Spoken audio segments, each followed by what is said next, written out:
He's on greatness on a different level mode. Okay. Son. What's up, my people? Did you see that time of the week? Well, boom, boom, boom, boom. P-Time Face with another video. And in this video, we will be breaking down the WWE Evil episode featuring the tribal chief, the head of the table, well, our family's table. You know what I'm saying? Roman Reigns. It's going down, baby. So if you're not ready, you better get ready because here we go. Let's get it, man.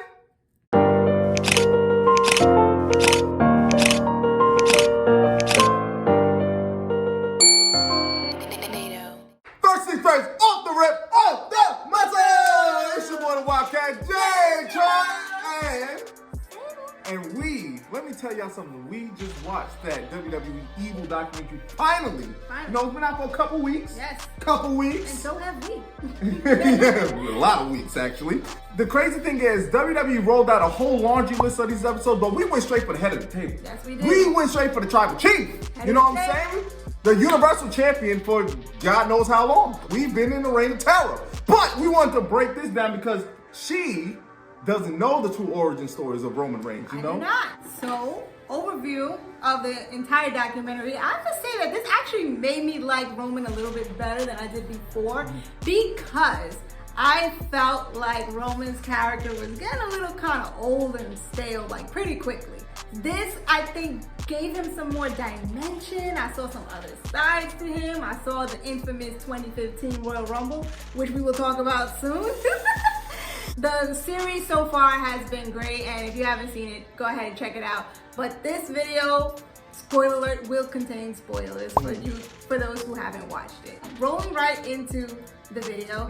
The video starts off with, of course, Roman's origin story, talking about his family, talking about his history, how he became a wrestler, going from football, moving into the Vikings, leaving because of his illness, leaving because of leukemia, then going right into FCW. FCW. Not gonna lie, Roman was in Speedos, and I was like, this is a very interesting. It's a different chief. Yeah. No, he wasn't wearing no combat boots, no pants, or nothing like that. Cargo pants, so that was interesting to see. It was cool, you know, seeing Roman Reigns kind of break down, you know, him as a real person. You know, we seen a little bit of that when he announced his leukemia. Spoiler alert, we're going to discuss that a little bit later. For the people that just see Roman Reigns, you didn't know that this man had encountered a lot of failure in his life. And, you know, it's kind of similar to Dwayne in a way, but not, because when Dwayne got cut from football, it wasn't because he got sick. But, you know, it's crazy how this story is kind of a little similar. Being able to, I think, come back and then become the superstar he is now was actually kind of uplifting. It made me soften a little bit on the tribal chief, because if y'all didn't know before, I could not stand this man.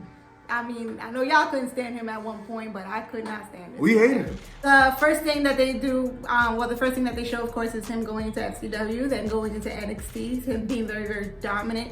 At the same time, I also felt like he wasn't really getting that great reaction. That's just how it looked to me. Now, I understand that he went through a period where he was out of touch with the fans, but from the beginning, it looked like he didn't have that much push behind him. I mean, he just had a look, you know what I'm saying? They kept commenting on his looks a lot. Yeah. And he said Roman looked like a Game of Thrones character. And, you know, she being a Game of Thrones fan. Me being a Game of Thrones fan, y'all mean Jason Momoa. Meanwhile, that man did not make it past, season 2. Like you were saying, they're really heavy on his looks in this video, and especially I'm the beginning stages, and I'm like, okay, I understand looks is a part of it, but what more do you bring to the table? No pun intended. That he was doing a little bit more moves in NXT. He was doing more moves. I was surprised by that. I was surprised that he wasn't just Superman and steering, spamming those 2 moves. He was actually doing other stuff. WrestleMania. Which I was very excited to see. At the same time, I think they also really did not show his promos as much. And I always knew that wasn't one of his strong suits. They really kind of cut that out of the video. You don't really see him shoot too much promos. One promo that they actually did put in was the one that we do see circle around the internet from time to time, with him in the suit, him with the watch, the Rolex. That was an interesting Roman. This is Roman Reigns time. I was actually kind of invested in that one. It was a little bit cheesy, but I was actually kind of invested. You can see. I'm campy. You can see where the potential was. The potential was never in a babyface. Yeah. Even though when he finally does turn babyface, is going to be a big thing. He's going to be that star that Vince always wanted him to be. They should have saw this from the beginning. When he turned heel in NXT and he was walking around with the suits, good-looking guy, he got the hair, he got the watch, he got the Rolex. Yeah, he was meant to be a bad guy. Yes, he was natural. The documentary says that him becoming a babyface wasn't really a smooth, natural transition. And this happens, of course, after the Shield breaks up, and the documentary talks about the Shield and how great and how dominant it looked. I kind of wish I was around during that era, but you know, c'est la vie. After that, when he was made to be a babyface, that it wasn't getting over. You can tell from the way he's interacting with the crowd, like when he's getting booed as badly as he was, it was a little sad to watch. It was a little sad, and this is from somebody who did not like the character, but to see like the man's face every time they was booing him, it was so sad. Yeah, it was really like, it was kind of difficult to watch. I wish that she was around to experience the Shield, because it was nothing like hearing that Syria, Hotel, India, Echo, Lima, Delta, Shield, and everybody starts to stand up, and you looking at with the Shield. The Shield was fantastic. A lot of people love Seth. A lot of people love Dean, aka Mox. Which they didn't really talk about. They did not mention Mox. They showed him. They showed when the Shield breaks up. You know, you see that iconic image of Mox, like. And you hear that, no! When I watched it live and I saw the clip so many times, I did not know there was somebody, if you listen closely, to right before Seth Rollins hit Roman Reigns with the chair, you hear this guy saying, no! Yeah, it was like a scene out of a movie. Yeah. After that breakup, that's when they knew that Roman was gonna get pushed. We kind of knew that though. And it wasn't, as we said, it wasn't getting over. Basically, the moment that was cemented was him beating The Undertaker. Like, I think that's how they try to make it seem like that was like the pinnacle. Of course, the Royal Rumble as well too.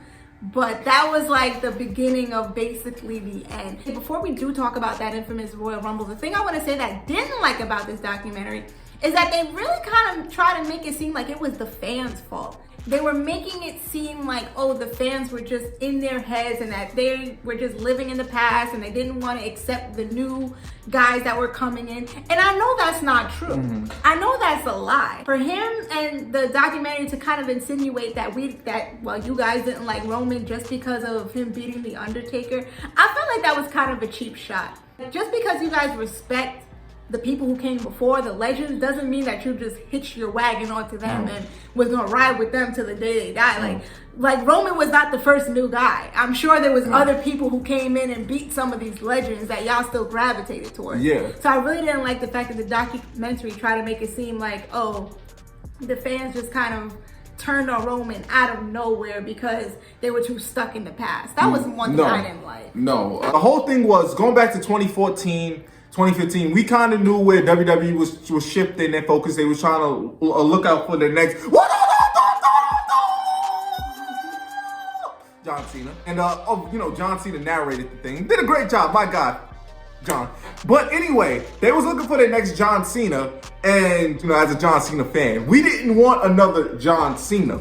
We wanted somebody like Bray Wyatt was on the come up. So even Seth Rollins, Mox, Cesaro, even Dolph Ziggler, Daniel Bryan, and that was the death nail in that 2015 Royal Rumble when he got dumped out early by Bray Wyatt. I think he just pushed him out the ring or something like that. It got Daniel Bryan out the ring, and then right after he got out the ring, Roman Reigns comes out. Instant boos because we knew where this was going. The way that Big Show and Kane just knocked out, chokeslam, just dumped Bray Wyatt, dumped out Dolph. They took out Mox. They took out all of our favorites. And then we just knew that Roman Reigns is going to win. Dwayne comes out. Dwayne takes out Big Show, takes out Kane. They eliminate them. And then we cheering for Rusev. Rusev's under the ring. Rusev comes in the ring. He gets spared. They throw him over the ropes. And that Royal Rumble, they insulted us so bad. I couldn't stand this man, okay? It's weird because I'm actually wearing his shirt now. Yeah. But I couldn't stand it because it was like they were really just forcing it. And just Vince is like, oh, you're going to love it. One thing that the documentary talks about was how Vince would say basically to Roman that we're just going to ride this out. Like, even though he's a face and nobody's liking it, turn him heel, turn it around, guys. But Vince was insisting that basically they'll come around eventually. So I kind of want to ask you a little question about that. Do you feel like that is a surefire, way to get a character over at some point, is to just write it out? Or do you feel like there needs to be a change? Because with Roman, of course, there was a change. He had to leave a second time for that leukemia. He came back, still got booed, and then he talks about how he left, and he said when he was gonna come back, that if he was gonna do this, if he was gonna be the top guy, then he needs to do it his way. The tribal chief. And that's when the tribal chief was born. What do you feel about Vince insisting that people are gonna come around eventually? Because they said that's what happened with John Cena. So is that a surefire formula? It kind of worked with John Cena. I mean, because merchandise was moving, kids, the women was loving it. Even some men was loving John Cena. I was a John Cena guy. But at the same time, it's like, them keeping John Cena a babyface, it robbed us of so much stuff. There was a point where John Cena was gonna turn heel. I do believe after he fought The Rock or something like that, they had gear, they had all that stuff, and they just kept riding out. The whole thing with letting that whole thing ride out and don't turn nobody's face, it messes up so many possibilities, so many matches, so many storylines that we could possibly get. So I'm glad that they actually did. I'm glad that Roman went to Vince and was like, yo, I'm not coming back as a babyface. I mean, getting booed, you know what I'm saying? Yeah. I need something different. I need to switch this up. I need to be me. I need to be the tribal chief. And we're not talking about regular booing. Like, I saw in the video, like, boo for 10 minutes. That was straight. after he beat The Undertaker. Yeah, for 10 minutes straight. Like, there definitely needed to be a change. When I first came in and started watching it, it was right as he was turning. So everybody else was super excited for it, and I didn't understand why everybody was excited. But watching the documentary, I see that it was the right choice. Last thing we will talk about that I liked about in this video was them including like his beginning stages of how he's now performing as the tribal chief. His first feud with Jey Uso. Still my favorite feud. Family on family, you know what I'm saying? Yeah, that feud was like storytelling gold. I think was perfect. His best rivalry. And the adding of Paul Heyman into it. Paul Heyman might need his own video. If Paul Heyman did an evil, it gotta be from an hour and a half to 2 hours. And I would watch every second of that. It would have to be a two-parter. It would have to be, Paul Heyman would have to be a two-parter. Yeah. Because even with Roman, like they left out so much stuff. Yeah. And it was, his episode was like 50 minutes or something like that. Yeah. But they left out so much. Now, Paul Heyman? Yeah. Woo! Woo! That man will need a two-part. This series was great. It was definitely a great episode. I'm just glad that Roman did make that change, and you know, his career has definitely, he has really became that star that Vince McMahon wanted him to be. Now, when he turns babyface, you know, whenever that may be, he's gonna be a mega star. That's the formula. It's never failed. If a big star is getting booed like that, you gotta turn them heel, have them run as a heel, and then when they turn babyface, they're gonna be good. Roman Reigns' heel turn that I do like is that he's not like other heels. Like, he's not as showy and flashy like say talking Seth trash Rollins though and stuff like that. He talks his trash, but he's very, very calm. He's very, very reserved. A breath of fresh air from the other heel, like I said, like Seth Rollins or like The Miz, who are like very in your face and almost kind of cartoony at some time.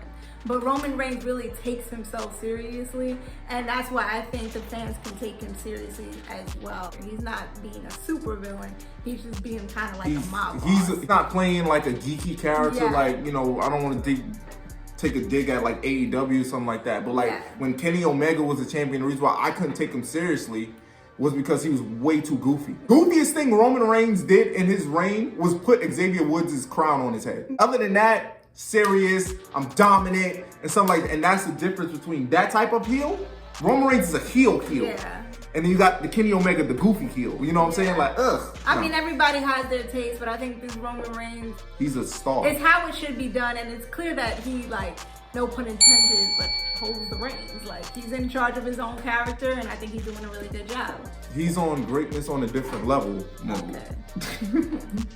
Son. Overall, it was well produced. I love how WWE does documentaries first of all. Yeah, their documentary they do great documentaries. I definitely have to give them that. Product is questionable, but when it comes to the documentary game, flawless. It could keep going for a while. There's so many people that they can do. Oh yeah, Triple H can have one. NWO. They got one on Hulk Hogan, which we didn't watch yet. This can definitely run a season 2. You know what I'm saying? I think it will. And Paul Heyman, that 2-part. Be sure to let us know if you want us to continue reviewing the WWE Evil series because they have other ones. They got one with Hulk Hogan, like I said, Ric Flair, Stephanie McMahon. They got the Brothers of Destruction. Which one are you looking forward to the most? Woo. For me, I think I want to see the Ric Flair one. The Brothers of Destruction. Oh, yeah. And Hollywood Hulk Hogan, because she don't know too much about the NWO. Okay. So yeah, that one would be great too. So If you like this video, hit it with a thumbs up, like, share, subscribe, show me my baby some love, and follow us on our social media. I'll be posted after the video until the next video. The Wildkatjaytroy